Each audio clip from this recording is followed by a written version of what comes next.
अब आप लोगों को पता लगा होगा कि अहमदाबाद और इंडिया के अंदर की जो पिचेज़ हैं वो किस तरह की, और जो आप ओवरसीज मतलब के बाहर खेलने जाते हैं तो वहाँ की पिचेज़ कैसी होती हैं।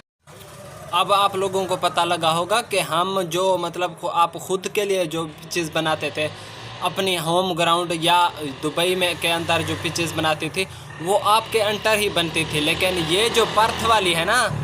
यहाँ आपके वो उस ग्राउंड वाली यहाँ पर सिचुएशन नहीं होती कि आप छक्के लगाएंगे चौके लगाएंगे, तो इस तरह के मामलात नहीं होते यहाँ पर। यहाँ पर मतलब कि आपने अब देख लिया है जिस तरह से 3 विकेटें इंडिया की गिरी हैं। आप अंदाज़ा लगाएं, रोहित शर्मा ने मतलब कि 8 रन बनाए 14 गेंदों के ऊपर,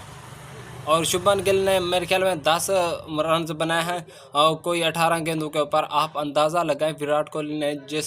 जो डक पर आउट है, जो इंडिया का सबसे बड़ा खिलाड़ी है, वो 8 गेंदें खेल कर डक पर आउट हुआ है। तो आप इससे अंदाज़ा लगाएं कि ऑस्ट्रेलिया के अंदर जो पिचेज़ हैं पर्थ के,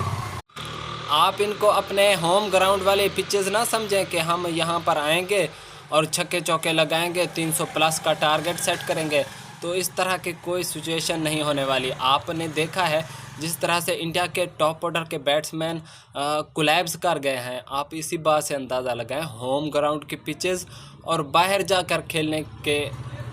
क्या क्या मतलब के पता लगता है कि आपकी बैटिंग को लेकर, मतलब कि ज़्यादातर इंडिया ने जो भी क्रिकेट खेली है वो ज़्यादातर या तो बैठे रहते हैं या तो फिर मतलब कि ज़्यादातर होम सीरीज़ ही खेलते हैं जिसमें उनको एडवांटेज होता है। वो कौन सा, जिस तरह से अब पाकिस्तान कर रहा है स्पिन पिचेस बनाकर, उनको एडवांटेज है कि वो साउथ अफ्रीका के साथ ये टेस्ट सीरीज़ है और फिर T20 है, उसके बाद वनडे है। तो यहाँ पर आप देखें उन्होंने जिस तरह से काम लिया ना, ये इंडिया वाले भी इसी तरह से करते हैं, अपनी होम ग्राउंड पिचेस का फ़ायदा उठाते हैं, वहाँ पर अच्छे पिचेस बनाकर अपने खिलाड़ियों को कहते हैं कि जाओ आप खेलो, मतलब कि आप धड़ाधड़ मारो और पता लगेगा फिर आप आईसीसी रैंकिंग में टॉप पर हो, जहाँ पर बॉलिंग में, बैटिंग में, ऑलराउंडर में, स्पिनर में, मतलब कि टॉप ऑर्डर, मतलब कि टॉप पर हैं ये सारे। तो इसी वजह से ये टॉप पर हैं, यही मतलब कि होम ग्राउंड खेलकर, या ये ज़्यादातर यूवी के अंदर खेलते हैं, वहाँ पर भी आप देखें इन्हीं की वो पिचेज़ हैं सारी की सारी, इन्हीं के मतलब कि इंडिया की तरह जिस तरह से बनी हुई है वहाँ पर, यहाँ पर भी उसी तरह के हैं जहाँ पर ये अच्छा खेल जाते हैं। और जब इनको बाहर लेकर जाओ तो आपने देखा है जिस तरह से मतलब कि बहुत ही स्ट्रगल कर रहे थे बैट्समैन ऑस्ट्रेलिया के बॉलरों के अगर मिचेल स्टार्क हो गया, हेज़लवुड हो गया, और दूसरा वो मतलब कि इन सारों। अब मेरे कमेंट सेक्शन में आप ज्ञान बांटने मत लग जाना, लेकिन जो हकीकत है मैं वो बता रहा हूँ। आपने देखा है जिस तरह से ये ऑस्ट्रेलियन बॉलरों के आगे फ्लॉप हुआ है, यही है इनका हाल असल में।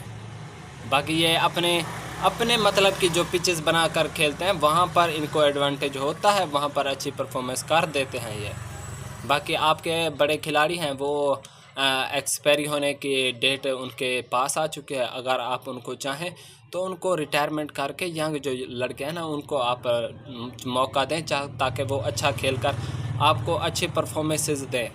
तो इसलिए मैं कह रहा हूँ कि आप इनको वैसे भी इनकी डेट एक्सपायर हो चुकी है, इनको आप छुट्टी दें, ये जाकर सुकून करें और यंग लड़कों को भेजें वो ताकि आकर खेलें। हमारे पाकिस्तान का तो वैसे भी बेड़ा गर्क हुआ पड़ा है मैनेजमेंट को लेकर, सिलेक्शन कमेटी को लेकर, तो आप तो कुछ अच्छा कर लें।